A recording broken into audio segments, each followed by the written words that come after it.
the political handling, your points there are incredibly well made, and I agree with them.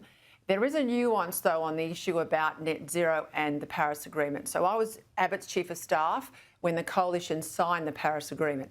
The Paris Agreement is aspirational only. It's non-binding. It runs out till the end of the century. It's carbon neutrality by the end of the century. It doesn't even mention anywhere in the document the phrase net zero. That's the National Party position. Stay in Paris, out of net zero, no mention of net zero, no 2050 target, and nothing aspirational in relation to net zero. Where the Libs are getting caught is some of them wanting Paris, some are wanting Paris plus, which is Paris and the aspiration of net zero, and some are saying junk the whole bloody lot. Now, if they try and keep Paris with the aspiration of net zero, that's when they are in no man's land. Well, that's not going to happen. I don't think that's going to happen. That's what some are still pushing today. But what I'm saying is, I've been watching journalists ask people like Andrew Bragg, but what if you leave Paris? That's not on the table, as I understand it. No, and so, I know that. You know, so that we get headlines. Because we've actually done our homework. Yeah, well, I wish everyone else could figure it out. Basically, you're getting headlines saying Bragg threatens to quit. Yeah, that's if they leave Paris. Well, they ain't leaving Paris. So that's the point, you know. But they've got senators like Maria Kovacek. Maria Kovacek is confusing net zero with Paris. Maria Kovacek is talking about staying in net zero as an aspiration alongside Paris because we can't leave Paris and we can't leave net zero. They are not interdependent. They have nothing to do with each other. I think half the problem is, mate, that not enough people get the documents, read the actual, Paris Agreement or read the net zero additions out of Glasgow. They're not doing they're just basically running on gossip, right? They're running on gossip. Look, Peta, you think they're going to be out of net zero completely, no aspiration? Yes, but listen, there will be people tomorrow who argue to stay with net zero, but I just think it's a bit of a fake fight because they don't have the numbers. So they'll put up the fight on behalf of the moderates, and then they'll sort of say, oh, well, at least we kept Paris, or they'll get some other concession. But the majority seems to be to get rid of the term net zero. And gosh, I don't even know what anyone thinks at home about all this. I mean, who cares about most of it, frankly? I mean, it's so crazy, isn't it? I know, but, if they actually got in and had a fair and fight about some of this stuff, I mean, I argued this last night. I think the government's incredibly vulnerable on cost of living. But when you are joined at the hip with Labor on your energy policy, and energy now is cost of living, it's everything else as well, because it's an input cost into everything. You've got nowhere to go. And that research today from UGA that says 1 in 2 Australians are worried about renewables, but that's worried about the power price increase. You just made the main point. You just made the main point. So let's forget about these terms like net zero or Paris, which they'll all go on about, as will the journos for the next few days. The point is to differentiate. And so if they say we have a more... they don't even have to say we have sort of a lower emissions target than Labor. They should be saying we have a more realistic emissions target for Labor. They've got their blinkers on this. We don't mind a transition, but it's got to be orderly and technology dependent.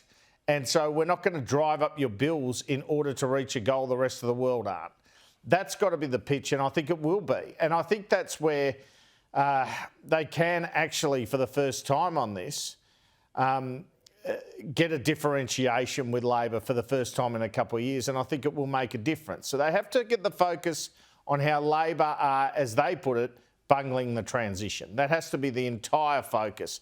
They can't get hung up on words like net zero. If the majority of the party room wants to get rid of that, I mean, 2050 is so far away anyway, let alone 2100, who cares? They have to come up with a firm position saying, you guys are bungling this, you're rushing ahead with it, and it's not about the best for Australia. We have a different approach, but we're not throwing emissions reductions out the window. There you go, there's their sell for them. How they continue to tie themselves in knots by the end of the century. That's all how they continue to tie themselves in knots in it, really, well, it's a gift to Sky News, that's all I can say, because we have something to report on every day. I have to tell you, I'm pretty sick of it. I would love to talk about all the other issues that are going on in the country. I mean, there's some huge problems, but they've got to jettison the time frame. I think that's the most important thing, because once you move off the time frame, You agree with the, the manana at the end that you want lower emissions, but you get away from the time frame because the time frame is what's killing Labor. They're setting these arbitrary targets, they're pushing harder, deeper, faster, and that's causing fragility of the system. That's what's driving up prices and sending businesses offshore. The Nats have a time frame, though. Out. The Nats have a time frame. They just have lower ambitions. Paris is end of century. But they've got 20. They're saying 30 to 40% reduction by 2035, and obviously Labor's saying 48 by 2030. But they have something of a time frame, just lower ambition than Nats. All right, well, we will leave it there. Let's talk about the fact that you quietly told the PM's pretty happy that his COP31 bid to have it hosted in Adelaide next year at a cost of between $1 to $2 billion for Australian taxpayers looks like it might fail. Well, I have to be honest about this. I'm not quietly told, it's just my sense, because he'll never admit that.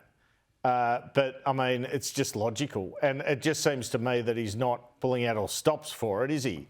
He's not travelling to Brazil right now to get on the front foot and really get out there. He's not calling Erdogan from Turkey every day. He's written him a letter.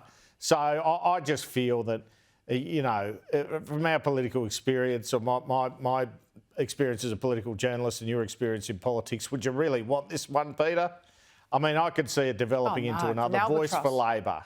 Another voice. On the other hand, Albanese's got to tell Chris Bowen he wants it, he's got to tell the Pacific neighbours he wants it, and he's got to tell sections of his constituency he wants it. So I think the Turkey thing is almost convenient for him. And we know in New York, when I was there at the UN General Assembly, Bowen was working really hard, meeting Turkish officials, trying to make it happen, but Albanese didn't so much. So I just think Albanese sort of thinks it's a good aspiration to be seen to have, but if you don't get it, it's probably a blessing. Yeah, I think it's a blessing. We'll leave it there. Thank you very much, Andrew.